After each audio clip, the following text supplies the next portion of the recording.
wabarakatuh. Alhamdulillahirabbil alamin. Segala puji hanya bagi Allah Subhanahu wa taala yang telah melimpahkan nikmat yang tak terhitung kepada kita semua, terutama nikmat iman dan Islam.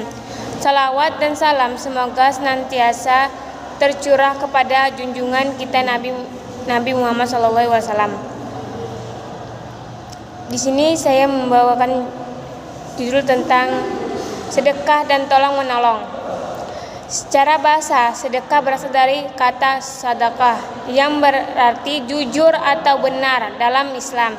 Sedekah adalah wujud kejujuran iman karena ia memberikan sebagian dari apa yang dimiliki kepada orang lain semata-mata mengharap ridha Allah Subhanahu wa taala.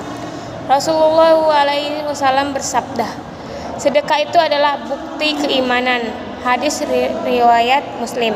Sedekah tidak terbatas pada harta, bahkan senyuman, mengucap kata yang baik, menyingkirkan batu dari jalan, membantu orang tua menyeberang, semua itu adalah sedekah menurut hadis Nabi.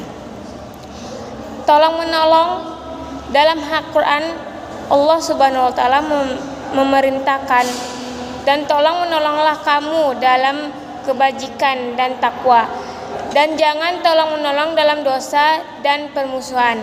Quran Surat Al-Maidah ayat 2. Tolong menolong adalah bagian dari ukhuwah Islamiyah, yaitu persaudaraan dalam iman. Islam tidak mengajarkan individualisme yang kaku, tetapi kebersamaan dan kepedulian terhadap sesama. Keutamaan sedekah menurut Al-Quran dan hadis.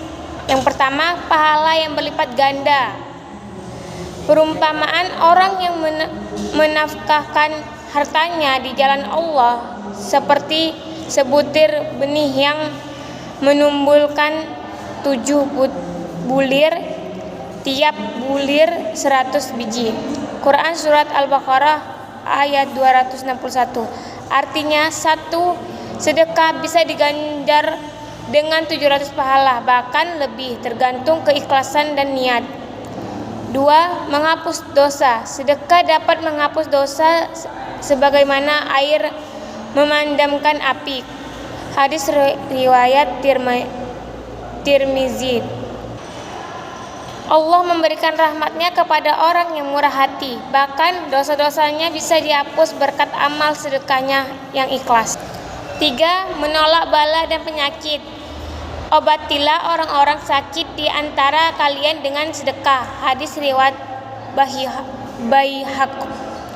Sedekah tidak hanya bermanfaat di akhirat, tetapi juga menjadi perlindungan di dunia dari penyakit, kesulitan ekonomi, dan berbagai bentuk musibah. 4. Tidak mengurangi harta. Harta tidak akan berkurang karena sedekah. Hadis riwayat Muslim. Justru semakin banyak seseorang bersedekah, semakin Allah tambahkan keberkahan pada hartanya.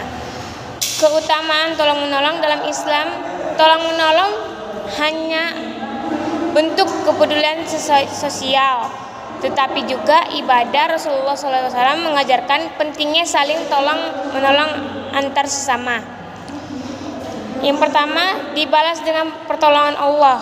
Barang siapa yang membawa keperluan saudaranya, maka Allah akan membantu keperluannya. Hadis riwayat Muslim. Siapa yang menolong orang lain, Allah akan menolongnya di dunia dan di akhirat.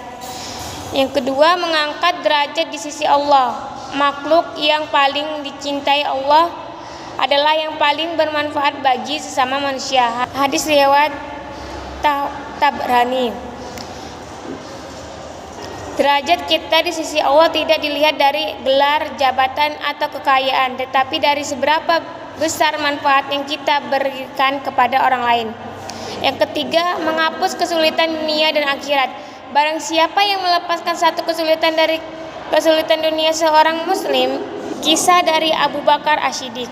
Saat Rasulullah menggalang dana untuk perang Tabuk, Abu Bakar datang membawa seluruh hartanya. Ketika ditanya Rasulullah, apa yang engkau tinggalkan untuk keluargamu? Ia menjawab, Allah dan Rasulnya. Sedekah dan tolong-menolong adalah dua ibadah ringan yang membuka pintu pahala besar. Jika umat Islam menghidupkan dua amalan ini, maka kemiskinan akan berkurang, permusuhan akan melemah, kuah Islamiyah akan menguat, masyarakat akan menjadi tempat yang penuh keberkahan. Kita tidak tahu dari sedekah kecil mana Allah memasukkan kita ke surga. Bisa jadi segelas air yang kita berikan pada orang kehausan menjadi amal yang mengantarkan kita ke jannah. Sekian video dari saya. Wassalamualaikum warahmatullahi wabarakatuh.